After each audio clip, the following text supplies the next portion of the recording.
Hello and welcome back to the News Project Live on GNAT-TV's Facebook page. I'm Andrew McKeever, the news director at GNAT-TV's News Project.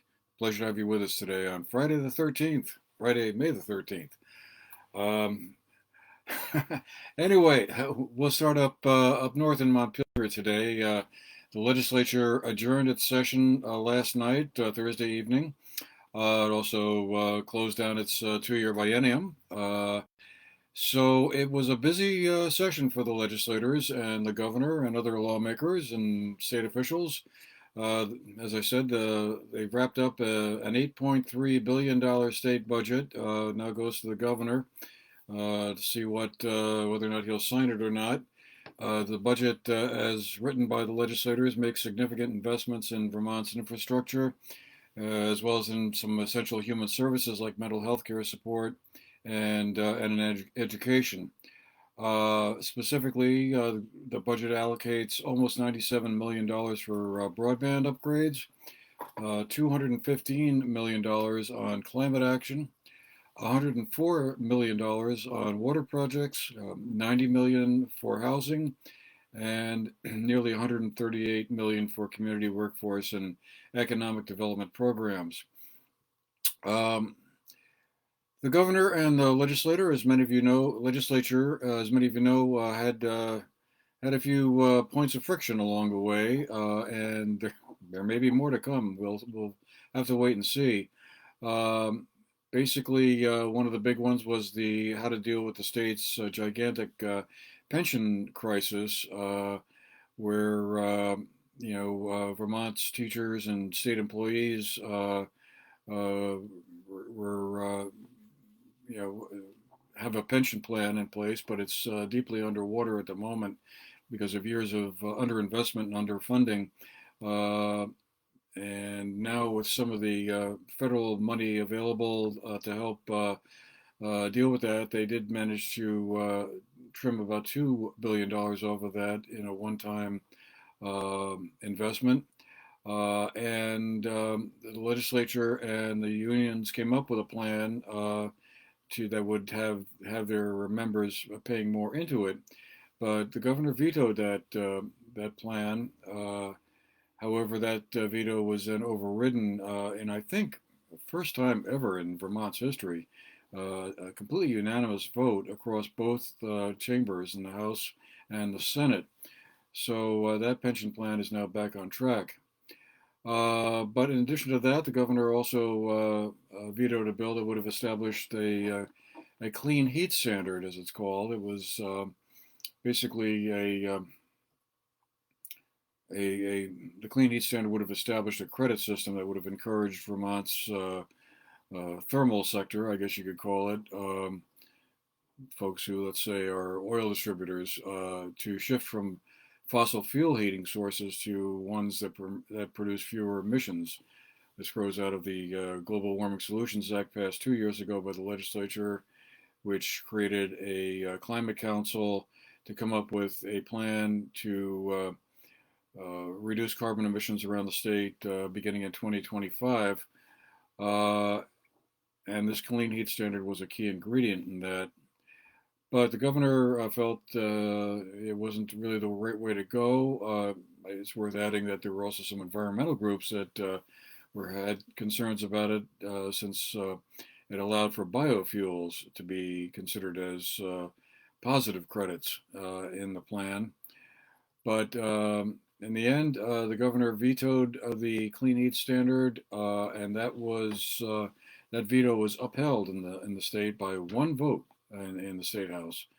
Um, so we'll see where it goes from there. I don't think the story is over on that one. Another bill that is also apparently likely to see a veto by the governor is one that would have reformed Act 250. This is a very complicated piece of legislation. Basically, was tied in with two separate bills that basically focused a lot on how to create incentives for more housing development around the state. As we all know, there's a tremendous shortage of workforce and affordable or missing middle housing around the state. And these bills attempted to kind of try to address that question. Uh, but there were a lot of concerns about how Act 50 played into that. And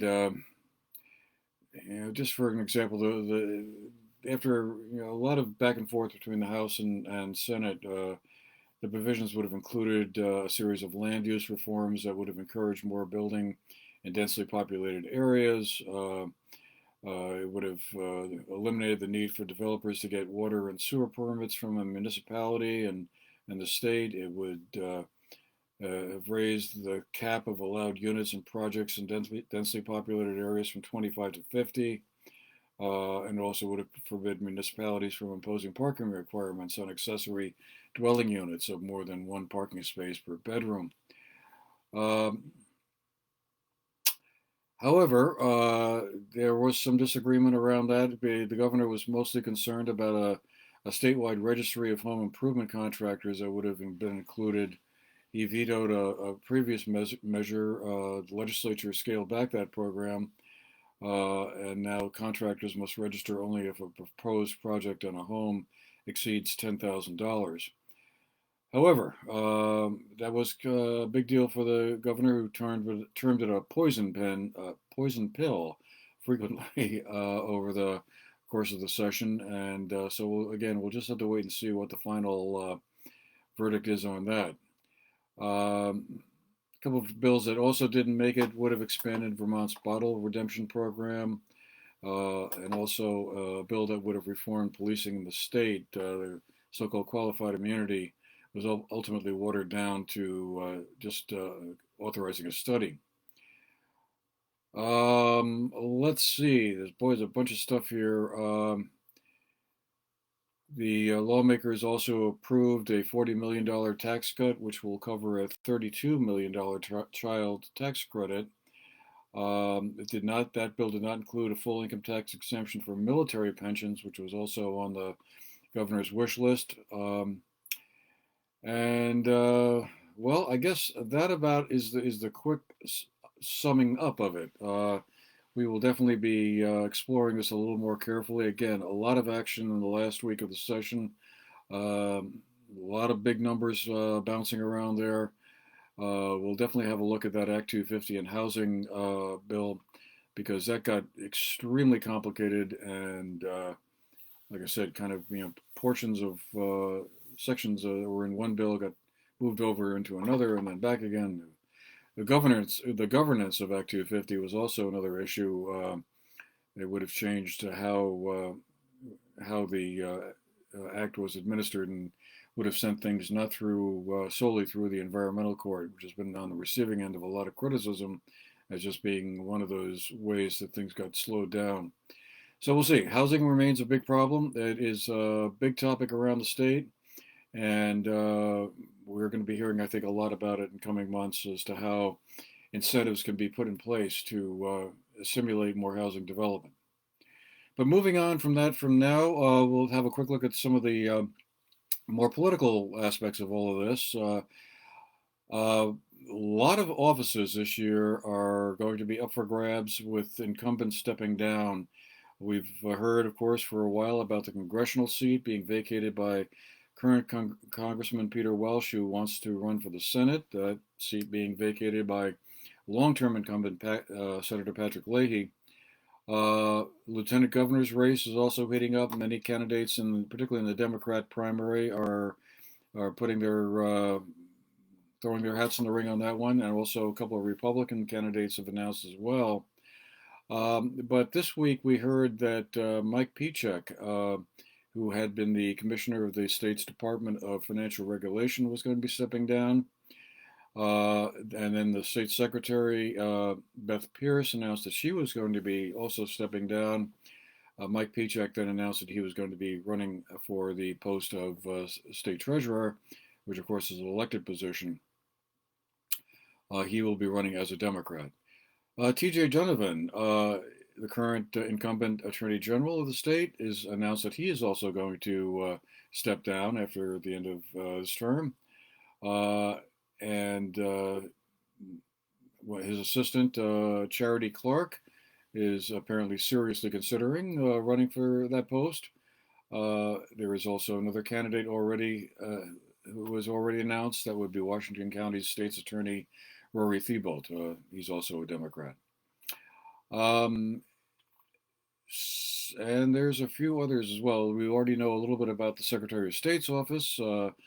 Secretary of State Jim Condos announced a couple of weeks ago he was going to be calling it a day and has thrown his support behind his assistant Chris Winters. But there are two other candidates that have also said that they would be interested in that post. So that will be an interesting primary to follow as well. Locally, well, we can start with the Bennington County Sheriff's Office, where there's going to be a vacancy at the top there. Current Sheriff Chad Schmidt has announced that he's not going to run for re-election and has thrown his support behind his deputy, number one deputy, Lieutenant Joel Howard. Two candidates who ran against Schmidt back in 2018, James Gully and Bo Alexander, both announced that they are still interested in becoming the sheriff. So that will be another interesting primary in an election as well. Otherwise, Representative Linda Joy Sullivan, who has represented the district that includes Dorset and Danby and, let's see here, Mount Tabor, Peru, and Landgrove, I believe. She is not going to run for re-election. She has served 3 terms representing that district, but will be bowing out of trying for a 4th. There is another candidate already announced, an organic farming advocate, Mike Rice from Dorset. He has announced that he is going to be running for that seat. The 2 state senators from Bennington County, Dick Sears and Brian Campion, both have said that they are going to run for re-election, as is State's Attorney Erica Marthage. So far, I believe they are running unopposed, but it's still early.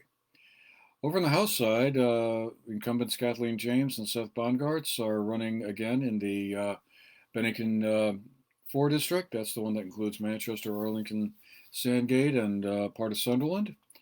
Kelly Piala, who's an independent and represents the district that includes, let's see, Winhall and Stratton and Jamaica and Londonderry, and there's one town I'm forgetting about, Weston, is also going to run for re-election.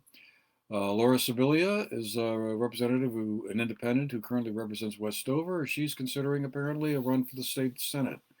So we'll be watching that one closely as well. David Durfee, who represents Shaftesbury and part of Sunderland, is apparently running again. And a Republican candidate, Victor Harwood, who ran unsuccessfully against Representative Durfee in 2020, apparently is also going to be back to run again.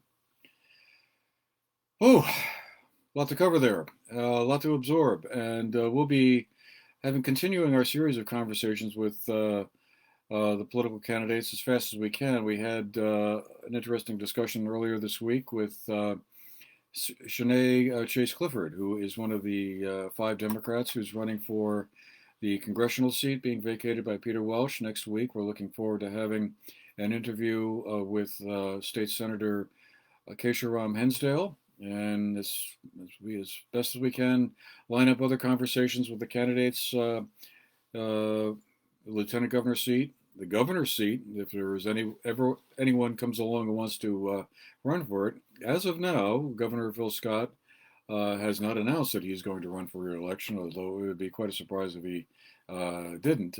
And Brenda Siegel, who's a housing advocate, ran for lieutenant governor 2 years ago, is the only announced Democrat so far in the race.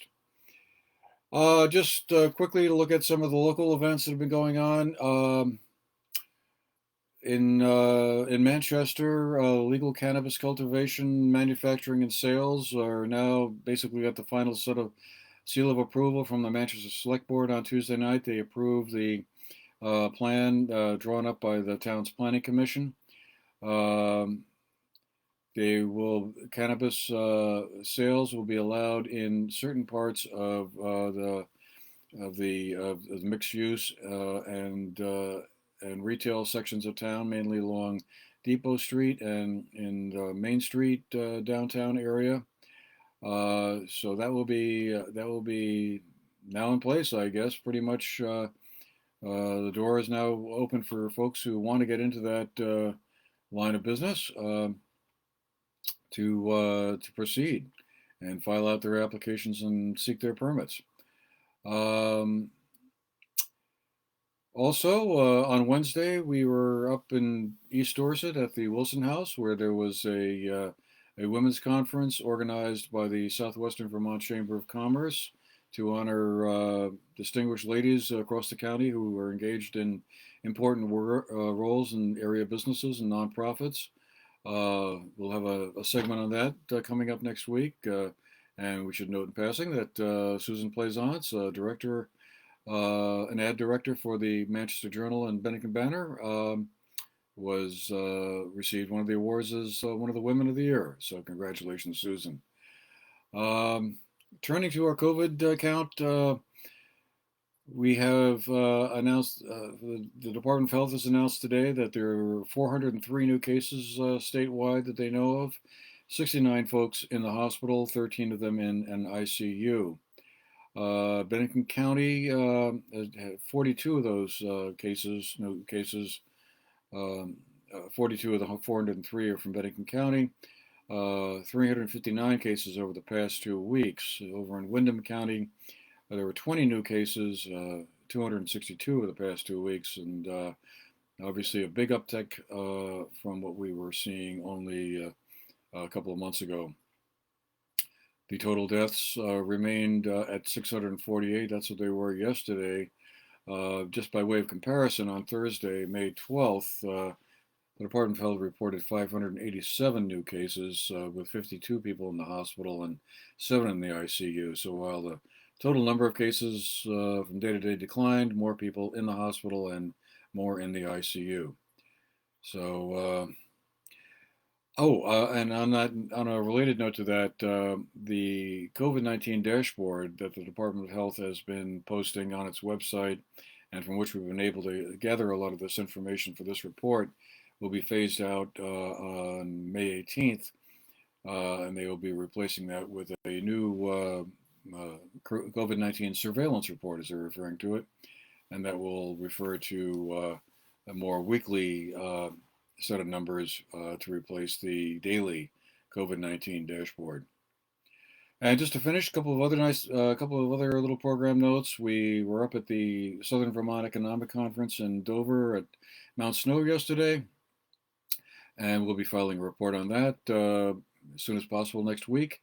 Very interesting conference. Almost 200 people from the Southern Vermont business community, Windham and Bennington counties were there. Wide range of really interesting panel discussions. Again, housing a big topic of conversation there. So we'll be filing a report on that, which you'll be able to see early next week. We're also looking forward to having a group of high school students from the area, from students from Long Trail School, Burton Academy, and Arlington Memorial High School will be joining us remotely to tell us a little bit about what their experiences have been like over the past 2 years, navigating their way through high school in the COVID era. That should be extremely interesting. Anyway, we'll leave it there for today. Like I said, a lot to cover, and I don't think we're done yet. But anyway, have a great weekend. Looks like it's going to continue to be pretty nice and pleasant today. So we'll see you again next week. Meanwhile, have a great day.